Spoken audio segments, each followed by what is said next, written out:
이번에는 윤우덕 의원의 말씀 듣겠습니다. 안녕하세요. 우선 민주당의 당론은 기초선거에서 기초단체장과 기초의원 모두 정당 공천을 폐지하자라는 게 당론입니다. 예. 그 이유는 이제 중앙정치의 갈등이 지방정치까지, 지방으로까지 확산돼서 지방자치가 생활정치가 돼야 되는데 그게 잘 안 되고 있기 때문에 이를 바로잡기 위해서 그런 당론을 가지고 있습니다. 이 당론은 지난 대선 때 여야 후보, 안철수 후보까지 다 그런 당론을, 그런 의견, 그런 공약을 국민들께 약속했죠. 그리고 지금 인호건 의원님이 이제 사실관계에서 좀 잘못된 말씀을 하셨어요. 예. 2003년에 위헌으로 이렇게 판정을 한 것은 무공천제도가 위헌이다라고 판정한 사실은 전혀 없죠. 당시에는 그 정당 공천을 하지 않는 제도로 지방선거를 치렀어요. 그때 위헌 심사의 대상으로 문제가 됐던 것은 그런 상태에서 정당을 표방하는 것을 금지하는 것이 맞냐 안 맞냐, 위헌이냐 아니냐 이런 심사를 했죠. 예. 정당을 표방하는 것을 금지하는 것은 위헌이다라는 판결을 그때 했었습니다. 2003년도에. 예. 그래서 정당 공천을 안 하는 것이 위헌이다라는 그런 위헌 심사는 아직 해본 적이 없죠. 그렇다면 이 위헌과 관련된 조항이 예. 관련된 조항이 정당 공천을 폐지하는 것이 위헌이라는 의미가 아니라 정당 표방을 금지하는 것이 위헌이다 이런 말씀이시군요. 그렇죠. 예. 그거는 그 국회 공청에서 나왔던 당시 대법관이었던 분까지 정확하게 밝혔던 사실관계를 확인시켜줬던 그런 사안입니다. 예. 그래서 지난해 그 안철수 후보까지 박근혜 후보까지 다 그 정당 공천을 배제하자는 공약을 하셨던 게 위헌인 줄 알고도 공약을 한 거는 절대로 아니죠. 그래서 이 부분은 좀 다시 사실관계를 확인해야 됩니다. 예. 그리고 이것이 정당 공천을 하지 않는 것이 위헌이냐 아니냐에 대한 것은 뭐 의견이 있을 수 있어요. 하지만 상당한 그 법학자들은 입법부의 입법 재량권에 속한다라고 그렇게 의견을 내고 있죠. 정당 공천은 입법 권리다. 네.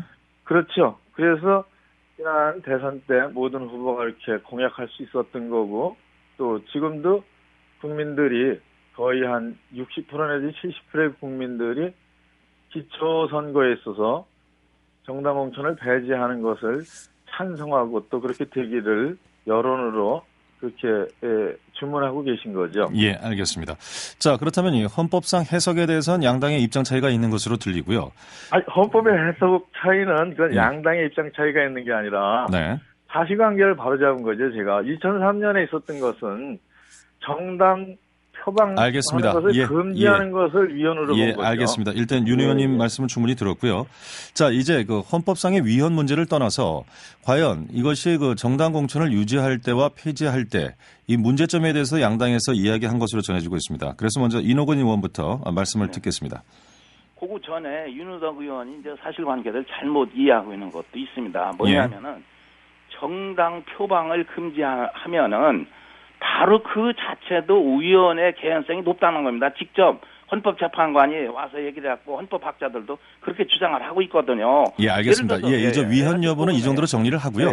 예. 만약 공천을 안 했을 경우 이제 가장 큰 문제는 아까 말씀드린 헌법상의 문제 말고 우선 장애인이라든지 여성이라든지 이런 사람에 대한 일종의 소수자 보호의 권리가 사실상 이제 어려워지는 이런 상황이 옵니다. 예. 그 다음에 또 이제 이걸 공천을 폐지했을 경우 알지만은 이게 이제 후보가 난립이 되지 않습니까? 10명이고 이렇게 나옵니다. 그러면 검증이 안 되거든요. 그분이 과거에 뭐를 했고 또 어떤 사람이고 자질이 어떻고 이것을 알 수가 없습니다. 예. 그래서 정당 공천 과정에서 그런 것을 다 걸르는 거거든요. 또 하나가 현실적으로 유사 정당이 많습니다. 정당 공천 과정에서 여러 가지 공천에서 그 정당에서 그분을 지지를 하는데 그렇게 안 하는 경우에 유사 단체라는 게 뭐냐면 예를 들어서 이런 게 있지 않습니까? 요새 협동조합 많이 나가잖아요. 그러면은 협동조합 조합원을 10,000명이고 15,000명이고 확보를 하는 겁니다. 예. 돈 10,000원씩만 나면 되거든요.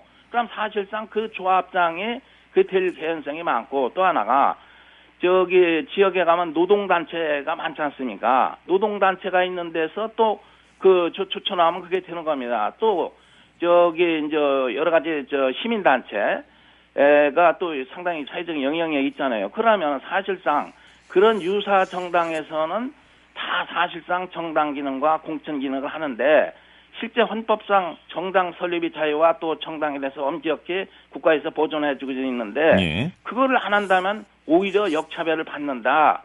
그래서 이 문제도 상당히 심각하다고 봅니다. 알겠습니다. 그래서 예, 계속해서 좀 더 논의해야 된다고 봅니다. 예, 윤호덕 의원의 반론 듣겠습니다. 윤호동 의원입니다. 그 지적하신 문제는 뭐 합당한 것도 있습니다. 이 정당 공천제가 폐지되면은 그 자동으로 비례대표제가 폐지되죠.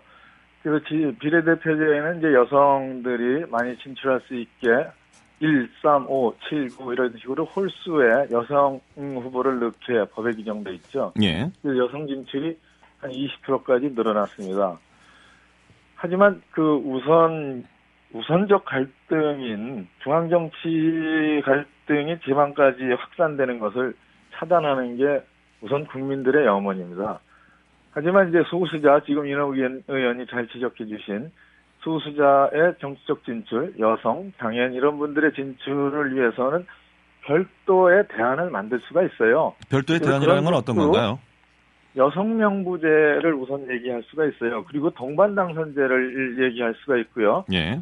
이것은 이미 그 여성 의원들 몇 분이 아주 잘 바꿔진 그런 법안을 제출해 놓고 있는 그런 상태입니다. 그 여성 명부제 같은 부분은 그 여성만 참여하는 비례대표제를 대신하는 그런 비례대표를 여성으로만 구성하는 그런 방식이죠. 예. 그리고 또 난립 문제를 말씀하셨어요. 난립할 수 있습니다. 하지만 난립을 방지할 수 있는 방법은 두 가지가 있어요. 옛날 방식입니다. 기탁금을 높이는 방식이 있는데 이것은 민주적이질 않죠. 유전 출마, 무전 불출마 이렇게 되기 때문에 특히 반대를 해요. 기초 선거와 관련해서는 좀 취지에 맞지 않는 것 같은데요. 예. 근데 난립을 막을 수 있는 방법 중에 아주 좋은 게 선거를 정책 선거로 끌고 가면은 정책 선거 분위기를 만들면은 정책에 대한 이해나 준비가 없는 그런 후보들, 자격 없는 후보들은 출마하지 못하게 돼요. 그래서 매니페스토 운동을 하면은 난립을 막을 수 있습니다. 예. 근데 또 하나 이제 이노근 의원님 말씀하신 네. 유사정당 문제를 말씀하셨잖아요. 뭐 이제 협동조합에서 또는 노동단체에서 이 후보를 내서 그 정당을 대신할 수 있다 그러는데 예. 사실은 정당 공천을 폐지하자라는 주장은 그 시민사회가 지방자치에 더 많이 출전하고 시민사회에서 봉사와 존망을 받는 분들이 정당 문턱에 관계없이 지방자치에 참여할 수 있게 하자 그런 뜻이거든요. 예. 그래서 협동조합 운동하신 분들이나 노동단체에서 또 운동하신 분, 또 지역사회를 위해서 일하시는 지역사회 시민단체분들이 정당 문턱에 관계없이 출마를 할 수 있게, 그래서 더 좋은 인물이 지방자치에 참여할 수 있게 하자, 그런 취지로 정당 공천을 배제하자라는 거죠. 다시 말해서 유사 정당 단체의 출마 자체를 막을 이유가 없다, 이런 말씀이시군요. 그렇죠. 예, 알겠습니다. 정당에서 추천하는 사람만 선택할 이유는 없잖아요. 알겠습니다. 그 선택권을 확대하는 겁니다. 예, 이번 질문은 이노건 의원께 짧게 좀 들었으면 싶은데요. 네. 이거 뭐 너무 지나치게 정치공학적인 접근인지는 모르겠습니다만, 이 기초선거 정당 공천을 유지하는 것이 혹시 이번 선거에서 새누리당이 좀 이렇게 하는 것이 유리하기 때문이다, 이런 분석도 있던데 어떻습니까? 그거 일부에서 아마 그런 얘기를 하는 것 같은데 예. 새누리당에서는 그거에 연연하지 않습니다. 이것이 정말 예를 들어서 헌법적 가치를 존중하는 제도냐, 예.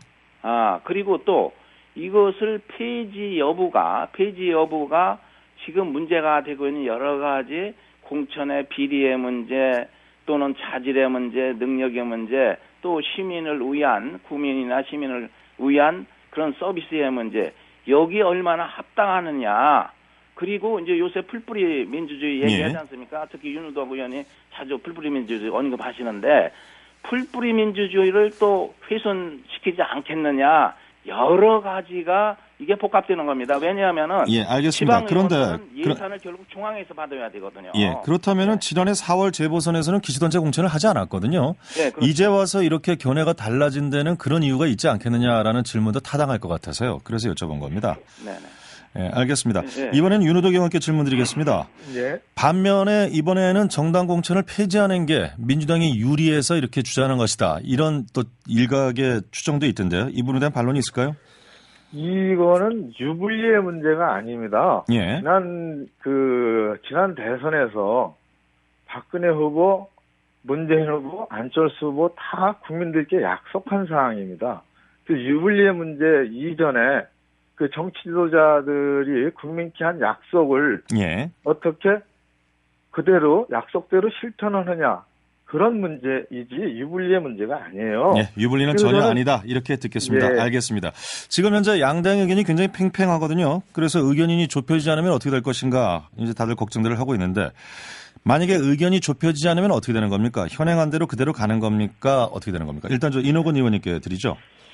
의견에 좁혀지지 않는 분야는 공천 여부 할 겁니다. 다른 데 대해서. 그래서 만일 이것이 의견이 좁혀지지 않고 시간은 다가올 경우에 예를 들어서 이런 것이 있습니다.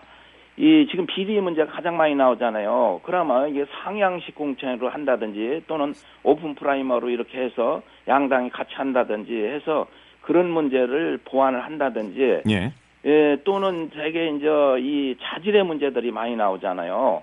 그래서 정당 공천 과정에서도 위에서 무슨 낙점을 하고 이런 제도를 없애기서 자질을 갖춘 일정한 자격을 기준을 만들어서 그런 사람만이 진출할 수 있게 한다든지 여러 가지가 있고 또 요새 이제 여성 단체나 장애인 단체 이런 소수자 보위 문제가 나오잖아요.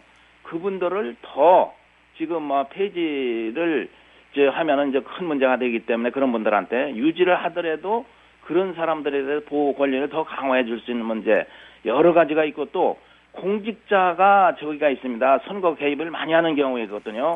그래서 처벌을 현재 시효 기간이 6개월 되는데 이것을 장기간 늘린다든지 여러 가지를 지금 검토를 해야 된다고 이렇게 봅니다. 만약에 야당과의 조율 과정에서 정당 공천을 그대로 유지하면서 소수자의 권익과 관련된 여성 명부제라든가 동반 당선제 이런 것도 새누리당에서는 받아들일 여지가 있습니까? 아니 여성 명부제에 등재되는 그 인물조차도 누가 추천할 수가 있어야 되잖아요. 그렇잖아요? 그런 측면에서. 그러면 그것이 어떻게 가능합니까? 예를 들어서 사적인 무슨 시민단체나 사적인 무슨 향후의 단체에서 추천할 수도 없는 거 아닙니까? 역시 정당 추천이 아니라면 이 문제도 받아들일 수 없는 거군요. 그 문제도 나왔는데 그 문제도 상당히 어렵다는 얘기가 꽤 논의가 됐습니다. 알겠습니다. 윤호덕 의원님은 만약에 계속 이견이 조정이 안 되면은 현행대로 갈 가능성도 큰데요. 어떻습니까? 이견 조정이 안 될 수가 없죠. 절충안도 있을 수가 없다고 봅니다. 그 정치 지도자들이 국민에게 한 약속을 그대로 이행하려는 노력을 해야지 절충하려는 얘기를 하고 그런다는 것은 진짜 엉뚱한 발상이죠. 그 새누리당이 어제 그제 발표한 그런 내용들은 사실 지금 정개특위에서 결정해야 되는데 정치개혁특위 활동 시한 25일 남았습니다. 그러면 드러난 문제, 합의해야 할 문제들, 기초선거에서 정당공천 배제하는 문제에 의견을 빨리 일치시키는 거에도 시간이 부족해요. 그런 상태에서 지방행정체제를 개편하고 다른 문제들, 기초의회를 없애고 이런 문제들을 꺼내는 것은 진짜 약속을 지키지 않으려는 엉뚱한 발상, 꼼수라고밖에는 안 보입니다. 그래서 이거는 이번 정개특위는 절충안을 마련하는 정개특위가 아니라 여야 간에 빨리 합의를 해서 국민과 약속한 것을 실천하는 그러한 정치개혁특위가 돼야 돼요. 알겠습니다. 약속을 지키는 것이 우선이다. 이런 말씀으로 듣겠습니다. 알겠습니다.